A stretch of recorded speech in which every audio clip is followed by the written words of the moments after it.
아멘. 오늘 하나님 말씀 에베소서 4장 1절에서 4절 말씀 서로 용납하고라는 제목으로 말씀의 은혜를 오늘 이 시간 짧은 시간이지만 나누기 원합니다. 코로나19 바이러스를 얘기하지 않을 수가 없습니다. 이 코로나19 바이러스가 지난 12일 목요일이죠. 세계보건기구 WHO로 하여금 팬데믹을 선언하게 만들었습니다. 팬데믹이 뭐 복잡한 것이 아니라 바로 전염병의 경보 단계 6가지의 단계 가운데 최고의 단계가 바로 팬데믹이라고 하게 되죠.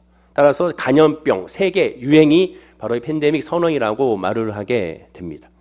역사적으로 봤을 때 이 팬데믹 선언을 할 정도의 간염 증상이 퍼진 것은 2번이라고 얘기합니다. 첫 번째는 14세기 중세 유럽에 발생한 흑사병, 패스트병이라고 말하고 있는 흑사병이 그 첫 번째였고, 두 번째는 20세기에 유행했던 스페인 독감이 두 번째 팬데믹 상황이라고 말을 하게 됩니다. 그러나 당시에는 이 WHO가 없었기 때문에 1948년 4월 7일에 정식으로 이 발족된 세계보건기구이기 때문에 그 이후에 팬데믹 선언을 하게 된 것은 딱 2번이었다고 하죠. 첫 번째가 1968년에 홍콩 독감으로 말미암아, 또한 두 번째는 2009년 얼마 전이죠. 2009년도에 바로 인플루엔자 신종플루로 말미암아 힘들어했던 이 두 번째가 바로 이 팬데믹 선언이라고 말을 하게 됩니다. 그런데 이 2009년도에도 팬데믹 선언했지만 그때로 돌아가게 되면 그렇게까지 사람들이 지금처럼 두려워하지 않았던 것을 보게 돼요. 당시 탤런트 이광기 씨의 아들이 이 질병으로 많이 숨져서 안타까웠던 사연을 들은 적이 있는데, 너무나도 안타까운 이 팬데믹 선언으로 말미암아 많은 사람들이 아파했던 것을 보게 되지만 지금처럼은 두려워하지 않았던 것을 기억이 납니다. 가만히 한번 살펴보게 되면 이 코로나19 사태가 그 이슈가 신천지로 흘러가게 되고, 그리고 신천지에서 주일 예배 종교 행사로 흘러가게 되고, 그 이슈가 이제 PC방과 콜센터 학원에 대해서 이슈로 흘러가서 맹폭을 당하게 되고, 그리고 나서 이 인권의 문제로 이어지게 됐습니다. 그리고 지금은 확진자에 대해서 다시 이슈가 돌아가고 있는 것을 보게 됩니다. 어저께 한 뉴스에 봤더니 구급대원이 그런 말을 합니다. 확진자에 대해서 따뜻한 시선을 보내주십시오. 확진자에게 따뜻한 격려를 좀 보내주십시오. 구급대원이 이 확진자들을 열심히 또 후송하다 보니까 그들이 그렇게 미안해하고 절망적인 상태에서 심지어 심한 우울증과 같은 증세를 보이는 것을 보았다고 합니다. 그럴 수밖에 없죠. 왜? 한번 확진자로 낙인이 찍히면 많은 사람들이 얼마나 비판하고 얼마나 정죄하고 있습니까? 혹 우리 주변에 만약에 그런 사람이 있다면, 그 사람의 가게가 있다면, 그 사람이 또한 집이 있다면 상상하기 힘든 그러한 많은 사람들의 공격이 있을 겁니다. 제가 월계일동에서 그래도 좀 유명한 것 같습니다. 지나가다 보면 분명히 제가 마스크하고 다니는데도 불구하고 제가 월계수목교회 목사인 걸 알고 왜 주일날 예배 드리냐고 어르신이 저한테 한 분이 얘기했던 기억이 납니다. 깜짝 놀랐습니다. 나 마스크 했는데 나를 어떻게 알지? 키가 커서 그런가? 생각이 듭니다. 깜짝 놀랐습니다. 그래서 막 예배 드리면 되냐. 종교계가 말이야. 교회가 더 열심히 앞장서서 모범을 보여야지. 얘기하셔서 네네 알겠습니다 하고 왔던 기억이 납니다. 수일이 우동에서 우동을 먹습니다.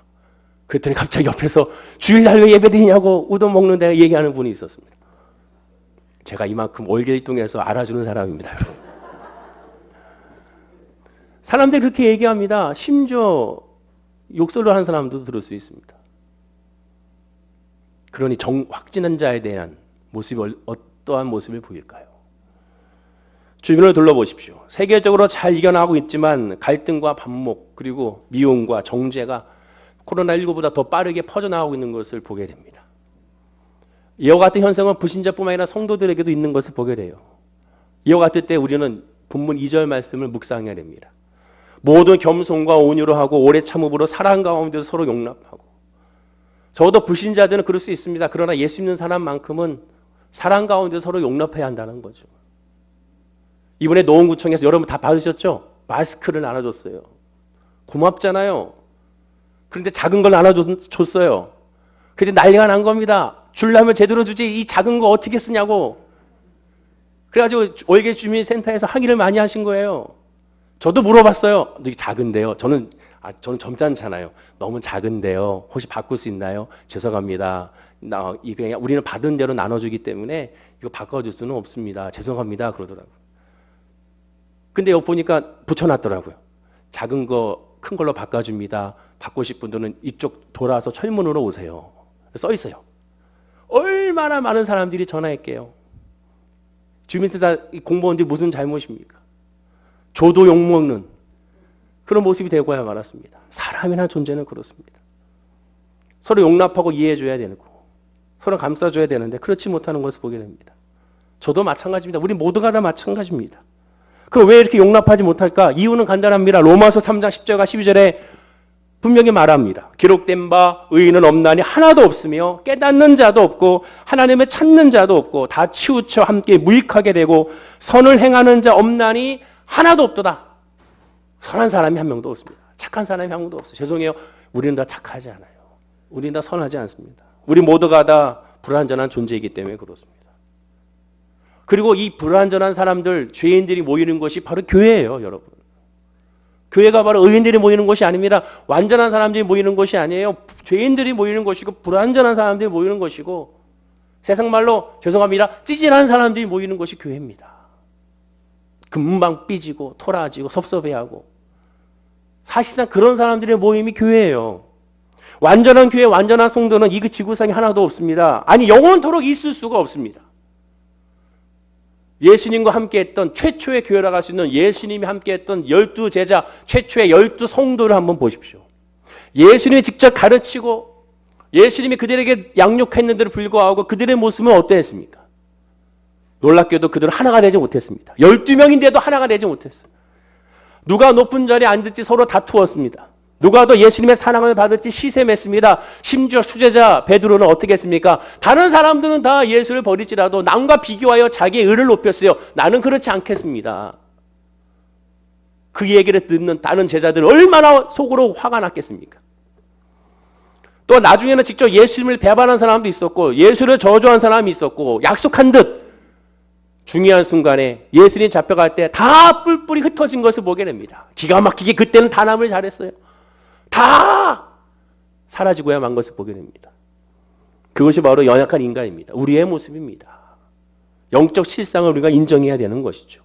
그래서 예수님의 은혜가 필요하지 않은 사람 한 명도 없고 하나님의 말씀이 필요한 사람 한 명도 없고 그래서 주의 사랑과 주의 긍휼이 필요한 사람이 바로 저와 여러분 우리 모든 인간이라는 사실을 기억해야 됩니다. 믿음이 좋다라는 것은 그래서 다른 것이 아닙니다. 믿음이 좋은 것은 바로 주의 사랑이 필요하다는 것을 철저하게 깨닫는 사람입니다. 하나님의 은혜가 아니면 살아갈 수 없음을 철저하게 깨닫는 사람입니다. 이와 같은 때 주님께 예배하지 않으면 주님께 기도하지 않으면 주님께 맡기지 않으면 해결할 수 없다는 것을 철저하게 깨닫는 사람입니다. 그 사람이 진짜 믿음이 좋은 사람입니다. 오늘 본문의 1절에 분명히 말하잖아요. 너희가 부르심을 받은 일에 합당하게 행하라고 그랬어요. 부르심을 받은 것에 합당하게 행하라. 그러면서 사랑하고 서로 푸어행하라고 말하게 됩니다. 그러나 왜 우리 못할까요? 먼저 영적 실상을 인정하지 않기 때문에 그렇습니다. 예전에 한 성도님이 저에게 이런 질문을 했습니다. 교회에서 저를 힘들게 하는 사람이 있습니다. 그래서 저는 교회를 옮기고 싶습니다. 보기 싫은 사람이 있습니다. 예배를 못 드리겠습니다. 그런 사람이 저에게 있었습니다. 그러나 그럼 교회를 옮기면 문제가 해결될까요? 그 사람이 보기 싫어서 딴 데 가면 그 사람 안 보니까 행복한 사역을 할 수 있을까요? 아니요. 거기 가면 더 센 사람이 나타날지도 모릅니다. 어쩌면 그 사람이 옮겼더니 그 교회에서 나 이 사람 때문에 교회 옮길 거야 라고 말하는 사람이 있을지도 모릅니다. 교회 옮기면 다른 교회에서 이런 문제 생기지 않는다는 보장이 없습니다. 오히려 더 아픈 상처와 더 어려움만 기다리고 있어요. 한번 옮기기가 어렵죠? 한번 옮기면 또 옮기게 되고 또 옮기게 되고 또 옮기게 되는 거예요. 교회를 옮긴다는 것은요 쉬운 것이 아닙니다. 옛 속담에 혹대라도 혹 붙인다는 말이 있잖아요. 잘못하면 오히려 큰 문제가 더 발생하게 되는 거예요. 성도가 교회를 옮길 수 있는 여건은 저는 딱 세 가지로 봅니다. 첫 번째는 이사를 가서 너무 멀리 이사 가서 도저히 올 수가 없는 경우. 예를 들어 우리 김정환 권사님 같이 너무 멀리 가서 권사님이 한 번씩 전화 주시는데 그래도 항상 우리 영상으로 보신다고 말씀하시는데 오고 싶은데 못 와서 너무나 안타깝다고 말씀하시는 경우. 그런 경우죠. 두 번째는 특정한 교회에서 특정한 사역을 감당해야 될 경우. 사명자로서. 예를 들어 우리 정춘의 집사님, 지금 전도사님이잖아요. 그분같이 특별한 하나님의 사역을 감당하게 될 때는 어쩔 수 없이 교회를 떠날 수밖에 없습니다. 그 세 번째는 교회와 담임 목사가 이상해졌을 때.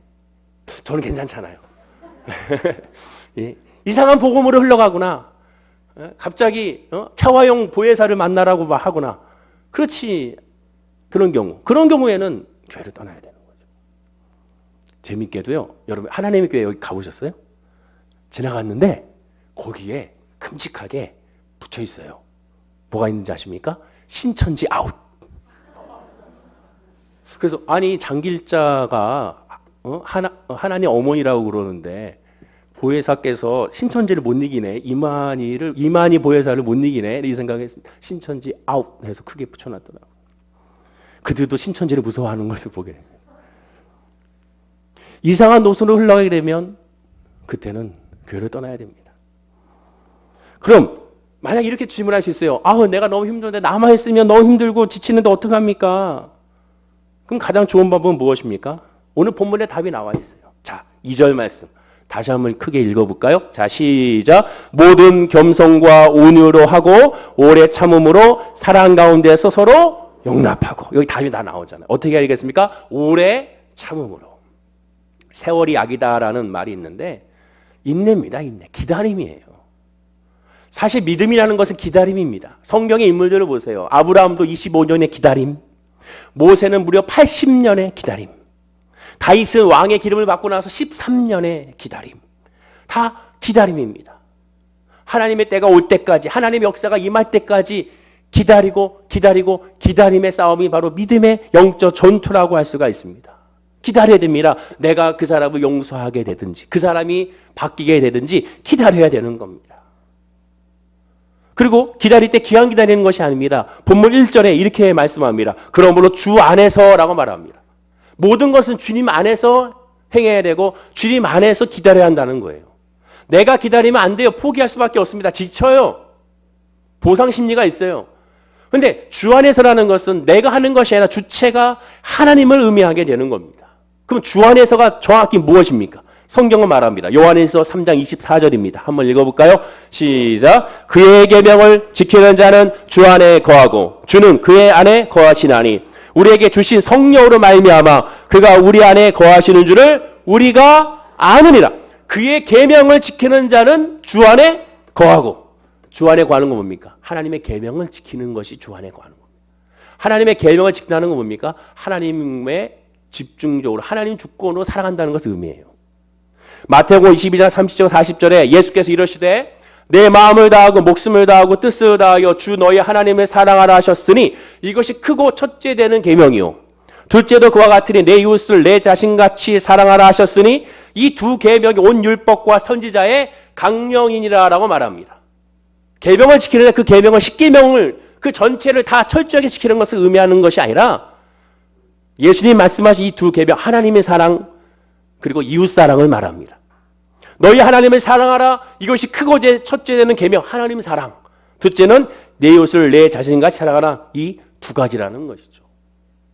그러면 이것을 우리가 할 수 있습니까? 자, 얘기하죠. 우리가 할 수 있는 건 아무것도 없습니다. 내가 기도할 수 있는 것이 아니에요. 내가 예배하는 것이 아니에요.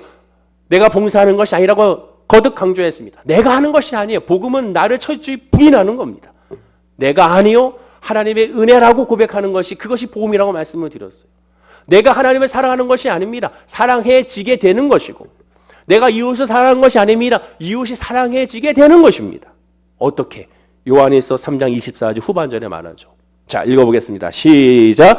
우리에게 주신 성령으로 말미암아 그가 우리 안에 거하시는 줄 우리가 아느니라. 성령으로 말미암아 알아가는 거예요. 성령으로 말미암아 사랑하고 성령으로 말미암아 예배하고 성령으로 말미암아 기도하고 성령으로 말미암아 헌신하는 거예요. 모든 건 다 성령 때문에 예수님 때문에 이것이 이루어지는 겁니다.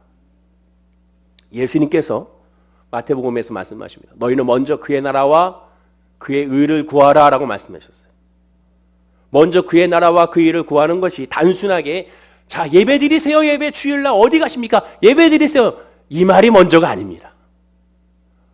먼저 그의 나라가 뭡니까? 그의 나라는 하나님의 나라예요. 하나님의 통치예요. 하나님의 통치를 구하라는 거예요. 즉 내 삶이 아니라 하나님의 삶, 하나님께서 주어진 삶, 청지기의 삶, 내가 결정하는 것이 하나님의 결정하는 것을 구하라는 거예요. 그것을 깨달으라는 겁니다. 그것이 먼저 그의 나라를 구하라는 거예요. 하나님의 통치 안에 내가 있구나. 코로나19 이 바이러스도 하나님의 통치 안에 있다는 사실을 깨달으라는 거죠. 그것이 그의 나라입니다. 그 다음에 뭡니까? 그의 의를 구하라. 의란 뭐예요? 옳은 거예요. 옳은 거. 선한 거예요. 즉 하나님이 하시는 모든 것은 선하다. 하나님이 하시는 모든 것은 좋은 것이다. 하나님은 결코 우리에게 재앙을 주시는 것이 아니라 평안을 주시는 것이고 은혜를 주시는 것이고 깨달음을 주시는 것이고 때때로 우리에게 안 좋아 보이는 고난이 닥쳐도 고난을 이상하게 여기지 말아야 할 것은 그것을 통하여 주의 율례를 배우기 때문이다 라고 고백하는 겁니다. 코로나19 사태를 통하여 우리가 원망과 탄식과 불평하는 것이 아니라 하나님의 의를 구함으로 말미암아 옳습니다 라고 고백해야 되는 겁니다. 근데 인간의 이성으로 옳습니다가 안 나와요. 여러분 광운대역 앞에서 하나님께서 코로나19를 주신 것을 옳습니다 해보십시오. 돌에 맞아 죽을지도 모릅니다. 우리는 상식적인 사람인가 그렇게 안 해요. 왜? 믿음이 아니면 그 말을 깨달을 수가 없기 때문에 그렇습니다. 그의 나라와 그 일을 구하는 것은 바로 하나님의 통치와 하나님의 오르심을 구하는 거고 하나님의 인도하심을 구하는, 그리고 그 다음 말씀이 뭡니까? 염려하지 말라. 내 일을 염려하지 말라. 왜? 하나님이 통치하시고 하나님이 뭐 하시는 거고 모든 건 선하니까, 그러니까 염려하지 마라. 내일은 내일이 염려할 것이다 라고 말씀하고 있지 않습니까? 이것은 바로 성령으로 말미암아 이것을 깨달을 수 있고 성령으로 말미암아 알 수가 있는 겁니다. 그러므로 누군가를 사랑하고 포용하기 위해서는 성령으로 이 모든 것을 해야 한다는 사실을 기억해야 한다는 것이죠. 우리가 교회에 출석하는 가장 우선적인 이유는 뭡니까? 하나님을 예배하는 것이죠. 예배라는 것은 바로 영적인 충만함을 의미하게 됩니다. 영적인 충만함이 무엇입니까? 바로 이것을 깨닫는 거죠. 하나님이 통치하시고 하나님은 선하시고 하나님의 그 사랑이 우리에게 이어지는 겁니다. 하나님의 사랑이 이웃사랑, 즉 나의 개인적인 신앙이 공동체로 흘러가는 것, 이것이 바로 교회의 역사고 믿음의 역사라는 사실을 기억해야 한다는 것이죠. 속담 중에 똥이 더러워서 피하지 무서워서 피하냐라는 말이 있습니다. 이 말을 잘못 이해하시면 안 됩니다. 아 그래 저 미워하는 사람은 똥으로 여기나 보다 이렇게 생각하시면 안 돼요. 그게 아니라 이 속담의 뜻은 뭡니까? 행동이 나쁜 사람은 서로 만나 얘기할 수 없으니 이쪽에서 먼저 참고 피하라는 뜻입니다. 동시에 기다리라는 뜻이 또 됩니다. 아무리 얘기해봐야 말이 통하지 않는 사람에게는 말해도 싸움밖에 안 나니 기다리고 피하라는 거예요. 하나님의 영적으로 충만하지 못한 사람에게 하나님의 말씀을 계속 주입하면 안 됩니다. 왜? 강제로 되는 것이 아니기 때문에. 저 불신자들이 이런 사태 가운데 왜 예배드려 왜 집단 감염이 위험하잖아 왜 예배드리는 거야 라고 말할 때 하나하나 설명할 필요가 없습니다. 설명이 안 돼요. 뭐야겠습니까? 하나밖에 없습니다. 서로 용납하고 인내하는 것이죠. 오래 참음으로. 그 말은 뭡니까? 기다려준다는 건 뭐예요? 기도해준다는 거예요. 기도해주는 거예요.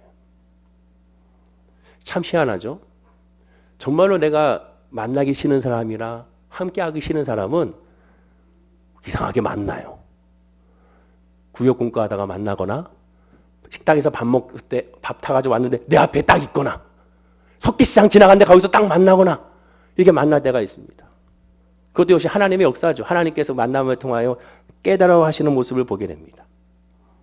그런데 성경에 보면 하나님께서 이렇게 말합니다. 사도행전 4장을 보면 베드로와 요한이 성전에서 예수 이름으로 더 이상 복음을 전하지 말라고 이적도 행하지 말라고 협박하고 죽이겠다고 말하는 사람이 있어요. 얼마나 믿겠습니까? 베드로와 요한이. 그런데 이 베드로와 요한이 그들을 향하여 이렇게 얘기합니다. 사도행전 4장 19절과 20절에 하나님 앞에서 너희의 말 듣는 것이 하나님 말씀 듣는 것보다 옳은가 판단하라. 우리는 보고 들은 것을 말하지 아니할 수 없다라고 말합니다. 그리고 나서 그 이후에 그것에 대해서 막 또 다시 설명하지 않습니다. 이 말만 해요. 그리고 이 말을 한 다음에 그들이 하는 말은 그 다음에 뭐 하는지 아십니까? 그들을 위하여 기도해 주는 것을 보게 됩니다. 고린도 교회에는요, 문제가 하나 있었습니다. 하나님 앞에 예배하고 기도한다 하면서도 고린도 교회에 파가 생겼어요. 파당이 생겼어요. 바울파, 아볼로파, 베드로파로 나뉘어졌습니다. 그러자 오늘 본문에 보면 이 말씀을 통해서 우리는 알아야 됩니다. 한번 읽어볼까요? 4절 말씀. 자, 시작. 몸이 하나요 성령도 한 분이시니 이와 같이 너희가 부르심이 한 소망 안에서 부르심을 받았느니라. 한마디로 파가 나눠질 수 없는 거예요. 그리스도의 몸도 하나이며 성령도 하나임이라. 이와 같이 하나님께서 여러분을 당신 하나님 백성으로 부르셔서 안겨주신 희망도 하나입니다. 몸이 하나여 성령도 한 분이시니 이와 같이 부르심 한 소망 안에서 부르심 받았으니 한 공동체임을 인정하고 깨달아 알라는 것이죠. 즉 예수 안에서 하나라는 사실을 깨달았을 때 정죄와 비판이 멈추게 되는 겁니다.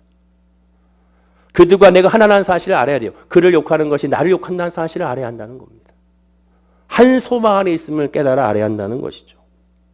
그리고 한 소망 안에서 어떻게 됩니까? 그들에 대해서 비판하고 정죄하고 저주하는 것이 아니라 기도해 주게 되는 겁니다. 근데 그 기도해 주는 그 기준점이 있습니다. 왜 기도해 주게 되느냐? 다른 것이 아닙니다. 오직 그 사람에 대한 관점이 달라지는 거예요. 자, 보십시오. 정리하면 미운 사람이 생겼을 때 그 미운 사람을 예수 안에서 주 안에서 바라보고 기도하게 되면 그 다음에 불쌍한 마음이 생기게 됩니다. 궁휼한 마음이 생기게 돼요. 그리고 불쌍한 마음, 궁휼한 마음이 생기면 그 사람은 무슨 대상을 바라보냐? 전도의 대상으로 바라보게 되는 겁니다. 바울은 지금 그것을 얘기하고 있습니다. 전도의 대상이란 뭐예요? 한 지체라는 사실을 깨달았기 때문에 전도하게 되는 거예요.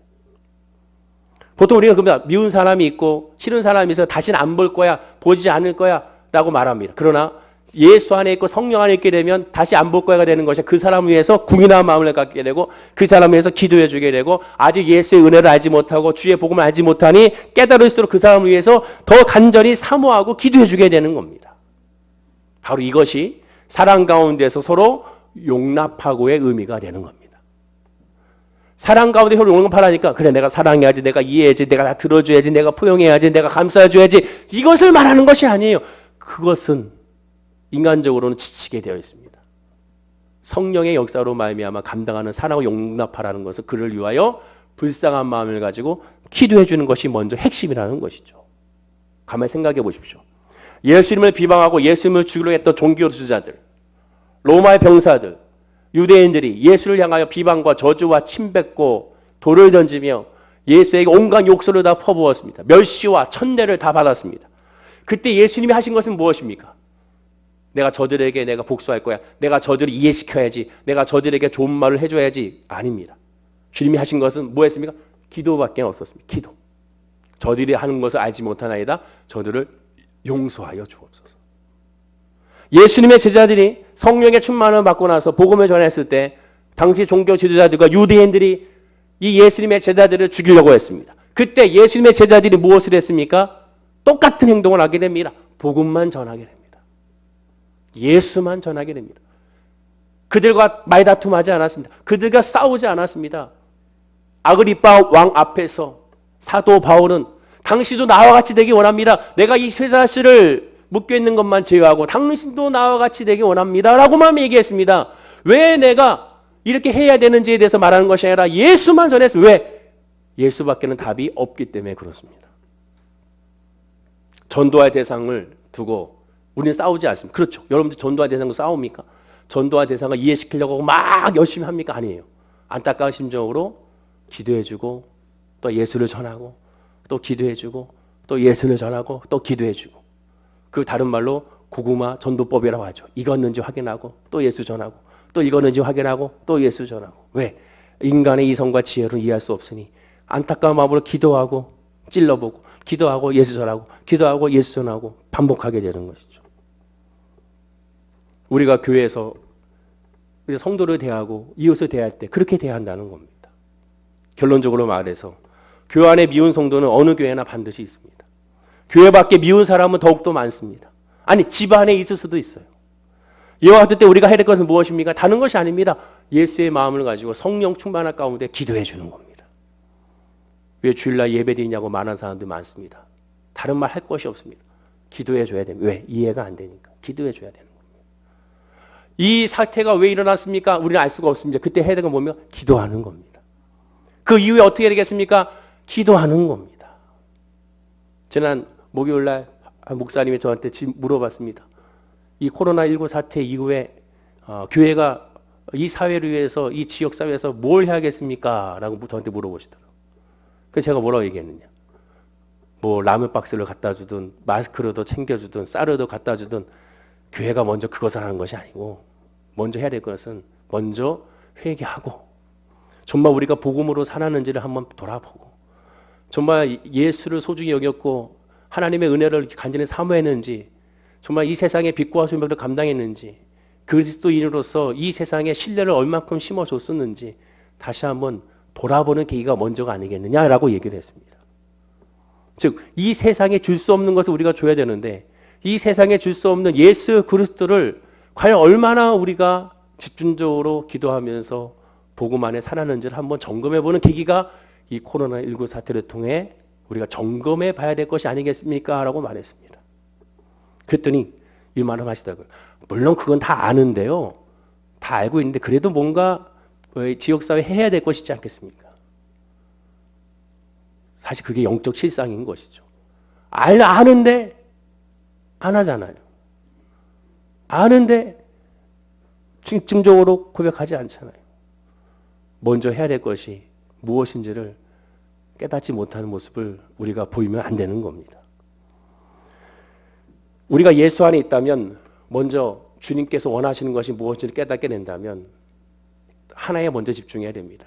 그것은 예수 앞에 먼저 엎드리는 것이고 주님의 은혜를 먼저 구하는 것이고 성도로 말미암아 믿음으로 살아가는 모습이 우리에게 있어야 한다는 것이죠. 그리고 이를 위하여 먼저 성령 운동을 다시 회복해야 됩니다. 부흥의 역사가 어떤 부흥의 역사였습니까? 지역사회를 위한 부흥의 역사가 아니라 먼저 예수 믿는 사람들이 회개 운동이 부흥의 역사였어요. 먼저 그것으로 돌아가야 되는 겁니다. 아까 읽었던 역대하 7장 16절에 이렇게 말씀합니다. 이런 내가 이미 이 성전을 택하고 거룩하게 하여 내 이름을 여기에 영원히 있게 하였습니다. 내 눈과 내 마음이 항상 여기 있으리라.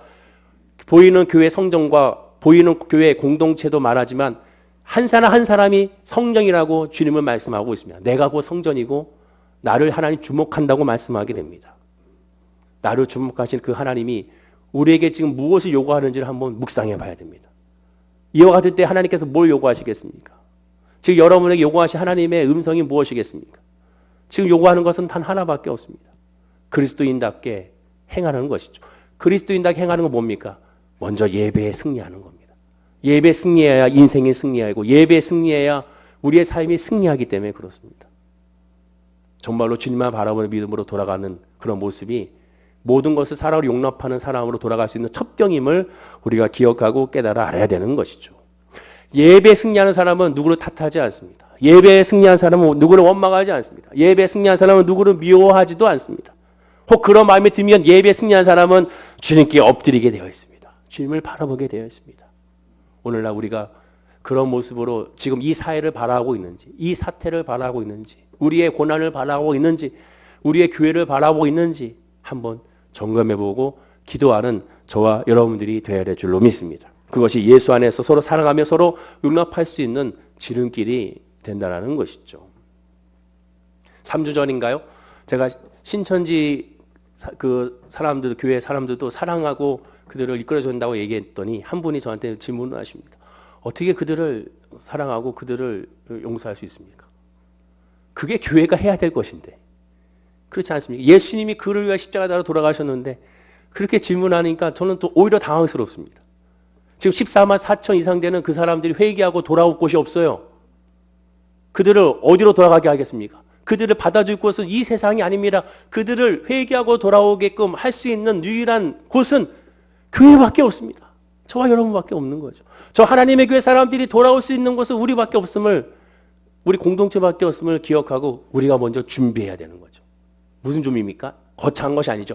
우리가 성령에 충만하고 복음으로 충만하면 이 모든 것이 가능한 것입니다. 따라서 예수 안에 서로 사랑하고 서로 용납하고 또 믿음으로 서로 이겨나가는 이번 한 주 우리 성도님 되기를 간절히 축원을 드립니다. 성령밖에 없음을 기억하고 예수 안에 엎드리고 예수만 바라보는 우리 모든 성도님 됐을 때 능히 역사하고 능히 이기는 하나님의 은혜가 오늘 예배하는 모든 이들에게 임하게 될 줄로 믿습니다. 기도하겠습니다. 아버지 하나님 감사합니다. 누구를 탓하지도 원망하지도 미워하지도 않고 서로 사랑함 가운데 서로 용납할 수 있도록 우리에게 성령의 충만한 은혜를 부어 주시옵소서. 이와 같은 때 우리가 해야 될 것은 주님 앞에 엎드리는 것입니다. 예수만 바라보는 것입니다. 하나님의 은혜만 사모하는 것입니다. 주밖에 없음을 다시 한번 기억하고, 그러니 더 하나님께 엎드리고, 그러니 하나님 앞에 더 예배하며 하나님의 은혜를 구하고, 하나님의 지혜를 구하고, 하나님의 말씀을 구하고, 하나님의 은혜의 행동을 구하는 우리의 신앙의 모습이 될 수 있도록 인도하여 주옵소서. 우리가 스스로는 사랑할 수 없습니다. 스스로는 이해할 수 없습니다. 스스로는 포용할 수 없습니다. 그러니 주의 은혜가 필요합니다. 성령이 필요합니다. 우리 모든 성도님들에게 그 은혜를 부어 주셔서 이 모든 코로나19나 이 모든 어려움과 환난을 넉넉히 이기는 역사가 우리 모든 성도님들에게 임하게 하여 주옵소서. 감사드리며 예수님의 이름으로 기도드립니다. 아멘. 우리